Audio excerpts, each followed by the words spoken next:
Historia.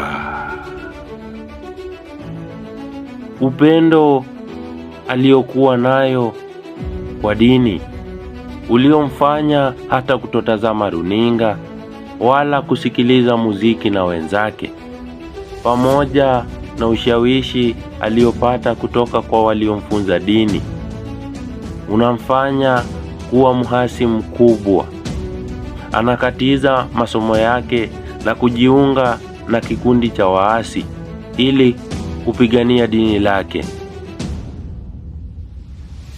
Anakuwa kiongozi wa vikundi hivi vya waasi na hata kutengeneza vikundi vingine. Kupitia vikundi hivi anatekeleza mauaji mbalimbali pamoja na uharibifu wa mali iliyogharimu dola nyingi sana za Kiamerikani. Kwa kupitia vitendo vyake vya kiasi, anapanda katika orodha ya magaidi sugu sana duniani, magaidi ambao ni tishio kubwa sana duniani.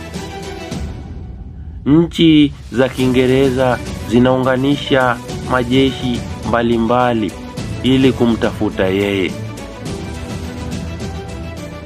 Msako mkubwa sana unafanywa kupitia teknolojia pamoja na jeshi,